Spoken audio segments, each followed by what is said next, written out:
শ্বশুরবাড়ি থেকে যারা জিনিস দাবি করে তাদের বিষয়ে আব্দুর রাজ্জাক বিন ইউসুফ কি বলে, চলুন একবার শুনে আসি।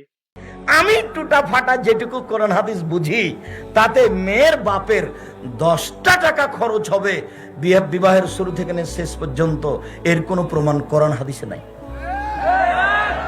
এমনকি মনে হচ্ছে যে বরযাত্রী নিয়ে বিবাহ করতে গেছে, তো তোমার শ্বশুর লজ্জায় পড়ে 20টা বরযাত্রী আছে, 10টা ডুলি বিবি আছে, সবার জন্য খাবার রেডি করেছে।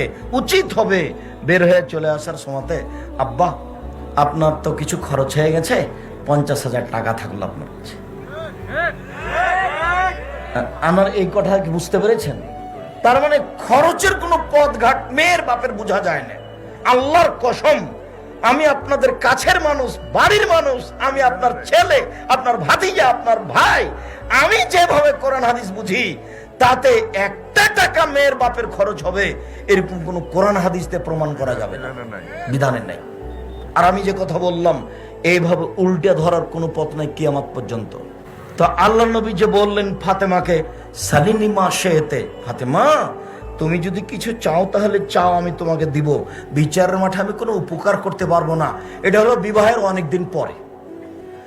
বিবাহের পরে সংসার দেখে মেয়ের বাপ জামাইকে বলতে পারে, আচ্ছা বাবা তোমার তো খুব সমস্যা, তুমি তো ভালো ব্যবসা বাণিজ্য করতে পারছো না, আমি না হয় তোমাকে 50,000 টাকা দিলাম, দেখো তো তুমি কিছু করতে পারো কিনা। সেটা ভিন্ন জিনিস। তুমি কোন সাহসে ফার্নিচার নিবা কেন? বলে আমার শ্বশুর খুশি হয়ে দিয়েছে। তোমার শ্বশুরকে ফকিরকে দিতে বলো তো ফার্নিচারটা, তোমার শ্বশুর ফকিরকে দিয়ে দেখ।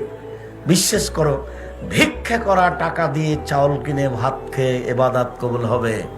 ভিক্ষা করা টাকা দিয়ে চাউল কিনে ভাত খেয়ে এবাদাত কবুল হবে।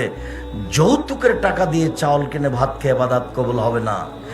এই ফার্নিচার, এই খাট, এই খাটলা, এই চৌকি, এই বাক্স, এই আলমারি, এই শোকেজ সন্ধ্যা হতে হতে ফেরত দিতে হবে। এখানে কোনো জিনিস রাখা যাবে না।